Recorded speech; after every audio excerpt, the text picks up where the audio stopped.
Welcome to Final Whistle Football News, the home of daily football and transfer updates. Subscribe now and join the community of true football lovers.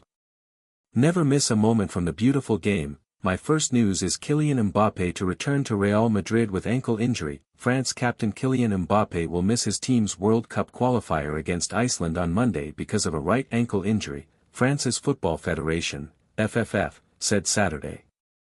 The Real Madrid star scored in France's 3-0 victory over Azerbaijan on Friday but limped off the pitch in the 83rd minute. Just before the international break, he had hurt the same ankle while playing against Villarreal. France confirmed that their star forward would not make the trip to Reykjavik, and that he would instead return to Madrid. Upon the French delegation's return to Clairefontaine, the French team captain spoke with Didier Deschamps, FFF said in a statement. Mbappé warning to Yamal critics, leave him alone. Race to the 2026 World Cup, who can book their place this week? Infantino, need open mind, on World Cup calendar. The national coach has confirmed his absence. Kylian Mbappé has been released to his club and will not be replaced. France, runners-up at the 2022 World Cup, are off to a perfect start in the qualification process for the 2026 edition. They have won all three of their games in Group D. Information from ESPN's Madrid correspondent Alex Kirkland contributed to this report. Manchester United are braced for talks with Kobbie Mainoo and Joshua Zirkzee ahead of the January transfer window, sources have told ESPN, with both players concerned about a lack of game time under head coach Ruben Amorim. Mainoo had a request to leave Old Trafford on loan turned down by United at the end of the summer window. The 20-year-old is yet to start a Premier League game so far this season. Zirkzee is also yet to start a league game and has been limited to just 74 minutes in 3 appearances. Mainoo has recorded 113 minutes in 5 appearances. After missing out on a place in the England squad for internationals in September and October, Mainoo, who started the country's Euro 2024 final defeat to Spain, fears he is running out of time to force his way into Thomas Tuchel's plans ahead of the World Cup. Zirkzee is also aware that he needs to be playing more regularly to stand a chance of making the Netherlands squad for the tournament in the United States, Canada and Mexico, which starts in June. Sources have told ESPN that Napoli, who registered an interest in Mainoo in August, would be an option if he moves. There's also interest from the Premier League and Bundesliga. Zirkzee has been linked with a return to Serie A. However, any deal for either Mainoo or Zirkzee would require the green light from United. Sources close to the club have pointed to the fact that, while both players have struggled to force their way into Amorim's starting 11, they remain key members of each matchday squad. My second news: Swedish media slam Alexander Isak and Viktor Gyokeres after World Cup qualifier loss. Arsenal and Liverpool strikers Viktor Gyokeres and Alexander Isak were strongly criticised following Sweden's 2-0 loss to Switzerland in World Cup qualifying. Sweden's hopes of reaching the 2026 World Cup hang by a thread after Friday night's defeat in Stockholm, which leaves them bottom of Group B with 1 point from 3 games.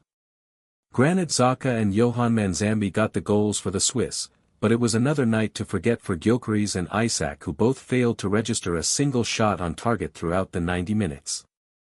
Isak notably hit the post from a few yards out in the first half, while Tottenham midfielder Lucas Bergvall was also booed by fans after missing from point-blank range after being teed up by the Liverpool number 9. Unsurprisingly, Swedish media did not take kindly to their national team's performance, with Gyokeres, whom Arsenal signed over the summer for £63 million, getting the worst treatment. Fotbollskanalen gave the 27-year-old a 1/5 rating, saying, Sweden needed Gyokeres at the top of his game in the important World Cup qualifying match. But he didn't get it in crucial situations. Good opening pass in the deep to Bergvall, who found Isak, who hit the post. Then, a great reception and pass to Isak, who got free and passed to Bergvall, where it should have been 1-0.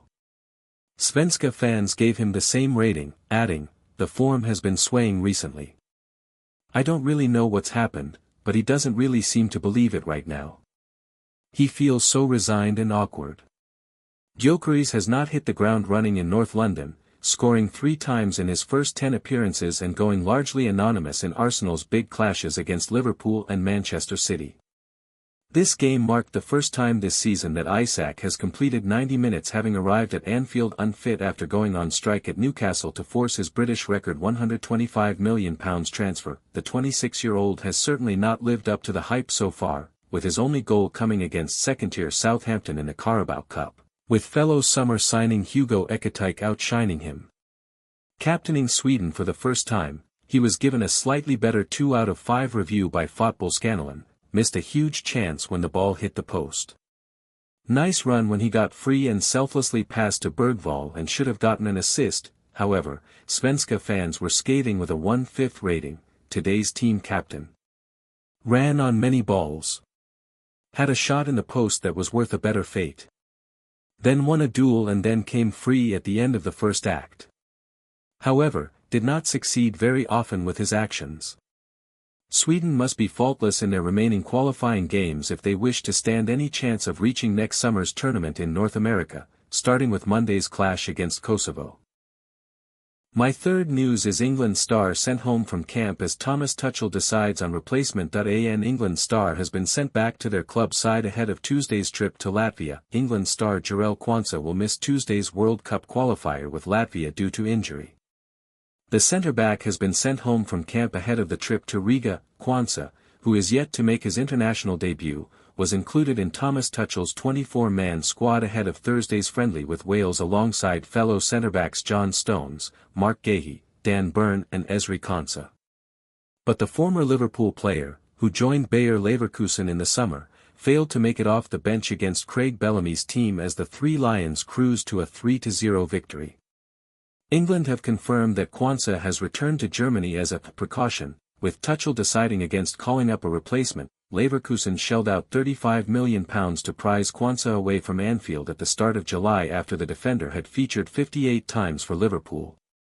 The 22-year-old scored on his Bundesliga debut against Hoffenheim in August and appeared in every minute of Leverkusen's first 9 matches this season ahead of this month's international break. His 9 appearances include 2 Champions League starts, with Leverkusen opening their European campaign with draws against Copenhagen and PSV, and the defender has even been required to impress 2 managers already during the early stages of his career in Germany, with Kasper Hjulmand taking over as boss in early September after former Manchester United head coach Erik ten Hag was sacked just 2 months after taking the helm.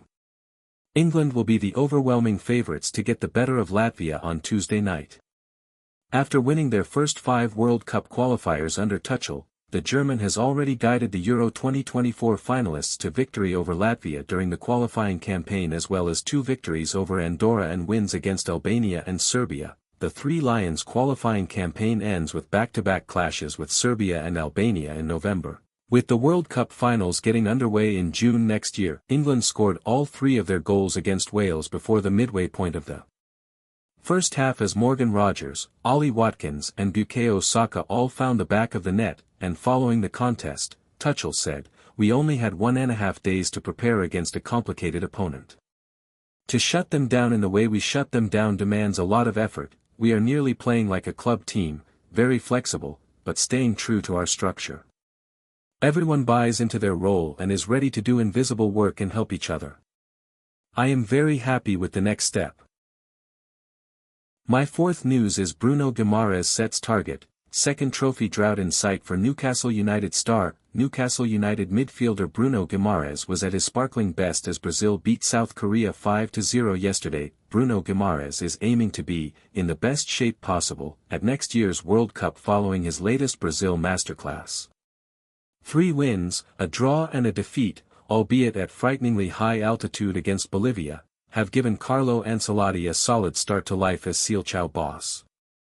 Guimaraes has come into his own at the heart of Brazil's midfield alongside Casemiro. The 5-time world champions have not won football's biggest prize since 2002, a trophy drought by their standards.